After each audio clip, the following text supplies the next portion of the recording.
नमस्कार दोस्तों, stock market studies में फिर से एक बार आपको स्वागत है। तो आज मैं बात करने वाला हूँ एक दिग्गज छोटा कंपनी है मगर कंपनी में बहुत पोटेंशियल है फ्यूचर के लिए। तो अभी कंपनी देखा जाए एक पेनी स्टॉक्स है और अभी इसका प्राइस चेंज मात्र ₹10 है और बहुत सारे दोस्त इस कंपनी के बारे में जानते हैं और बहुत सारे दोस्त नहीं भी जानते हैं।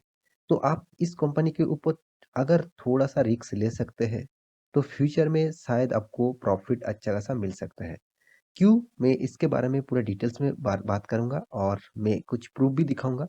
तो वीडियो को लास्ट तक देखिए, तभी आपको पता चलेगा क्योंकि बहुत सारे दोस्तों ने कमेंट किया सर कोई भी पेनी स्टॉक बता दीजिएगा, जो फ्यूचर ओरिएंटेड है, फ्यूचर में वो अच्छा खासा परफ़ॉर्मेंस दे सकता है। तो देखिए कंपनी परफॉर्मेंस किस तरीके से देगा वो तो बात की बात है। फिलहाल के लिए कंपनी के बारे में आपको जानकारी लेना चाहिए। आप निवेश करें या ना करें, इस वीडियो को ज़रूर देखिए। बहुत सारे चीज़ मैं आपको यहाँ पे दिखाने वाला हूँ। तो चलो वीडियो शुरू कर लेते हैं। शुरू करने से पहले और एक चीज़ आपको ज़रूर बता दूँ, आप डेली बेसिस इंट्राडे लेवल में काम करते हैं तो नीचे सारे के सारे लिंक आपको मिल जाएगा। उस लिंक में जाकर आप जॉइन हो सकते हैं और आप अभी तक कोई डीमैट अकाउंट ओपन नहीं किया तो free of cost account open कर सकते हैं। नीचे लिंक आपको मिल जाएगा। तो चलो देख लेते हैं आज के स्टॉक के बारे में। तो सबसे पहले मैं कंपनी की वेबसाइट के ऊपर आ चुका हूँ। कंपनी का नाम देख सकते हैं स्विट्ज़रलैंड। तो स्विट्ज़रलैंड एक कंपनी है। तो स्विट्ज़रलैंड जो है वो एक्चुअली देखा जाए एक पावर जेनरेट करने वाला कंपनी है। और पावर जेनरेट जो करते हैं, इसका पावर जेनरेट करने वाला जो सेक्टर है वो ज़्यादातर आप देख देख सकते हैं विंड बेसिस पावर मतलब विंड एनर्जी के ऊपर काम करते हैं। देखिए गवर्नमेंट जिस फोकस से फ्यूचर के लिए टारगेट रख रहा है और जिस तरीके से गवर्नमेंट इशारा कर रहा है, तो इस तरीके से कंपनी के ऊपर अभी से आपको निवेश करने के लिए सोचना चाहिए। तो वीडियो को पूरा देखिए, नहीं तो आप कल जाके निवेश कर देंगे तो फँस भी सकते हैं।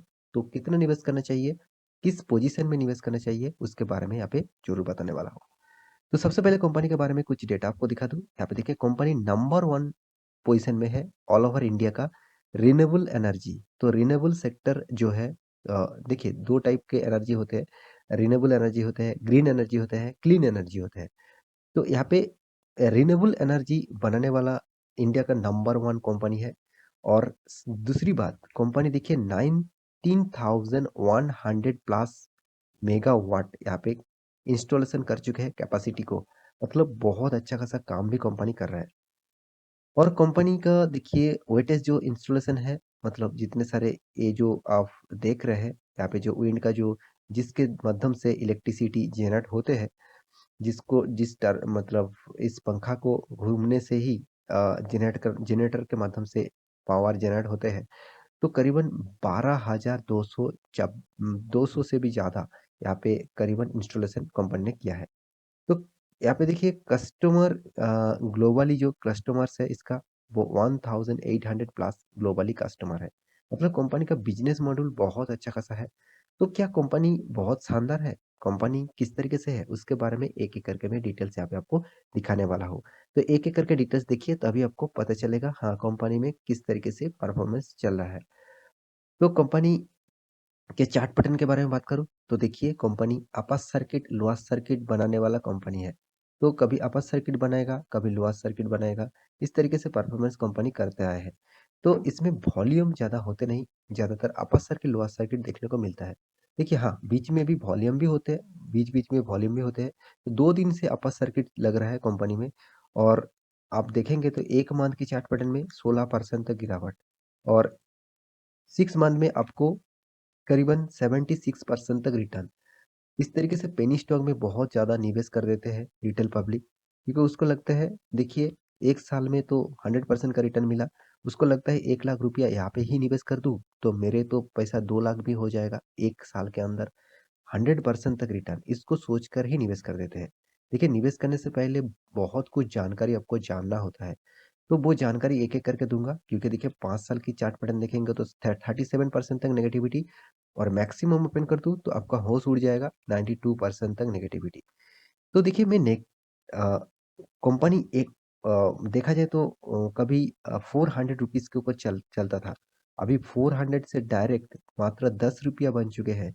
तो इस तरीके से परफॉर्मेंस करने वाला कंपनी के ऊपर बहुत रिस्की गेम होते हैं। तो इस तरीके से कंपनी के ऊपर आपको निवेश करना ही है, तो आप ज़्यादा निवेश मत करिए। तो उससे पहले और भी आपको डेटा दिखा देता हूँ कंपनी के बारे में, तभी आपको और भी जानकारी मिल जाएगा।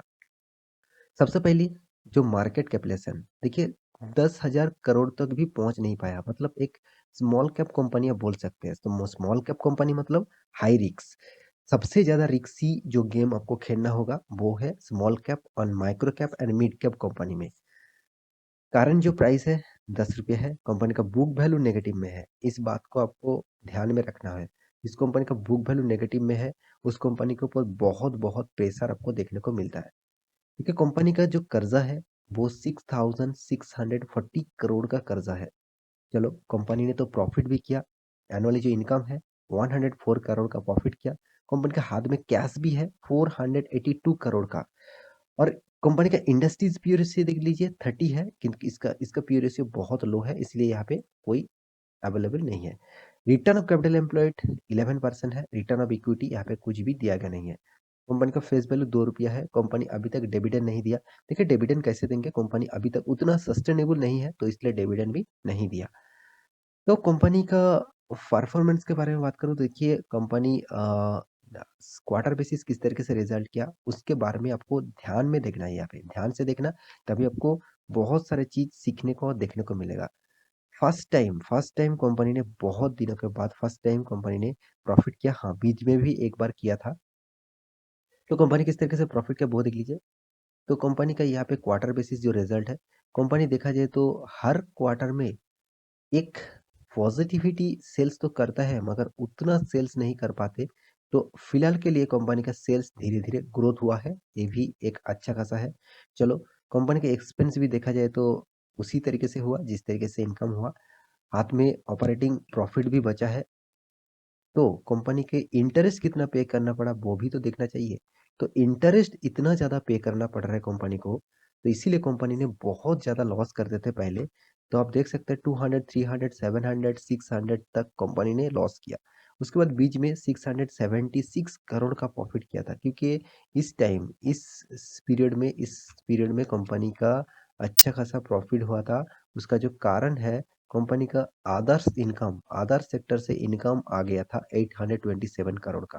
तो इस इनकम को जोड़कर ही कंपनी ने प्रॉफिट किया था, नहीं तो कंपनी का कुछ भी प्रॉफिट नहीं होता, कंपनी यहाँ पे भी लॉस करता। तो अभी फिलहाल लास्ट क्वार्टर मतलब दिसंबर क्वार्टर में कंपनी ने प्रॉफिट किया, इस क्वार्टर में कंपनी ने 38 करोड़ का फिर से प्रॉफिट किया। तो फिर से मैं एक चीज आपको जरूर कहूंगा, अभी फिलहाल के लिए कंपनी का परफॉर्मेंस ऑब्वियसली नेगेटिव है, क्योंकि साल भर की परफॉर्मेंस देखेंगे तो हर साल में कंपनी लॉस कर रहा है। हाँ बीच में 2 बार 3 बार प्रॉफिट किया था, उसके बाद फिर से 2021 में प्रॉफिट किया, बाकी सारे के सारे लॉसेस में है। तो कंपनी आपको किस तरीके से रिटर्न दिया, 10 साल में तो 10% का रिटर्न नेगेटिव, 5 साल में 10% तक नेगेटिव, 3 साल में 43% तक पॉजिटिव, और 1 साल में तो मैं पहले ही बता चुका 100% तक रिटर्न आपको दे चुके हैं। कंपनी का सेल्स ग्रोथ नेगेटिव में है मगर प्रॉफिट ग्रोथ पॉजिटिव में है। कंपनी सेल्स कम कर रहा है मगर प्रॉफिट अच्छा खासा कर रहा है, मतलब कंपनी का अर्निंग का सोर्सेस अच्छा खासा है। तो दूसरी बात, कंपनी का रिजर्व कितना है वो भी तो देखना चाहिए। कंपनी का जो रिजर्व है, देखा जाए कंपनी का रिजर्व नेगेटिव में है, मतलब कंपनी के हाथ में पैसा उत, पैसा तो है मगर कंपनी का रिजर्व उतना नहीं है, रिजर्व को गिरवी रखा है तो इसलिए नेगेटिव दिखा रहा है। कंपनी का कर्जा भी देख लीजिए, कंपनी बहुत ज्यादा कर्जा लेके बैठे हुए थे 12,000 करोड़, अभी फिलहाल के लिए 6,000 करोड़ पहुंच चुके हैं, मतलब 50% कर्जा कंपनी ने मिटा चुके हैं। तो ये भी एक पॉजिटिव बात है। कंपनी का शेयर होल्डिंग पैटर्न के बारे में बात करूं तो आप खुद ही देख लीजिए, प्रोमोटर के पास कितना 16% होल्डिंग है, प्रोमोटर के पास 19% होल्डिंग था, प्रोमोटर खुद इस कंपनी से निकल चुके हैं। तो एफ के पास कितना 6% था, अभी 4% है। डीएस के पास कितना 7% था, अभी 14% है। बाकी सारे के सारे माल पब्लिक ने उठा कर रखा है, क्योंकि पब्लिक को इसी तरीके से कंपनी सबसे ज्यादा अच्छा लगते हैं। तो क्या कंपनी खराब है, मैं ये नहीं कहूंगा कंपनी खराब है। कंपनी फिलहाल के लिए खराब है, करंट सिनेरियो में कंपनी ऑब्वियसली खराब है, मगर फ्यूचर ओरिएंटेड कंपनी है। सबसे एक बात मैं आपको यहाँ पे लिखना चाहता हूँ, फ्यूचर ओरिएंटेड कंपनी है, और company India number 1 renewable energy के सेक्टर में नंबर 1 पोजीशन में है। तो मेरे हिसाब से इस कंपनी के ऊपर आपको निवेश करने के लिए सोचना चाहिए। फिलहाल तो कंपनी का प्राइस रेंज करीबन 10.65 रुपीज़ है। एक पेनी स्टॉक्स है और आपको इस स्टॉक में निवेश किस तरीके से करना है? अभी इस क्वार्टर में प्रॉफिट हुआ, मगर आपको छोटा-मोटा निवेश करना चाहिए। आप ₹500 तक इन्वेस्ट कर सकते हैं, उससे ज़्यादा निवेश मत करिए। अगर कंपनी का result quarter of quarter basis अच्छा खासा देखने को मिलता है, तो आपका फंड धीरे-धीरे, धीरे-धीरे करके बढ़ाते जाइए। तो इस तरीके से एक पेनी स्टॉक में निवेश करना, एक एट अ टाइम आप ज़्यादा निवेश मत करिए। आपका पैसा फँस भी सकता है इस तरीके से कंपनी के ऊपर। तो मेरे हिसाब से आपको स्टेप बाय स्टेप इन्वेस्ट करना चाहिए। अगर कंपनी परफॉर्मेंस अच्छा खासा क्वार्टर बेसिस करते रहे, तो ऑब्वियसली आप निवेश बढ़ाते जाएँगे। नहीं तो आप निवेश मत करिएगा, जितना निवेश है उसी को लेकर आप होल्ड करिएगा। तो आशा करता हूँ सारी जानकारी आपको मिल चुका है, तो मेरा वीडियो अच्छा लगे तो लाइक करना, दोस्तों के साथ शेयर करना और इस चैनल को सब्सक्राइब भी करना। मिलते हैं नया स्टॉक लेके, तब तक के लिए अच्छे से रहिए, अपना ख्याल रखिए।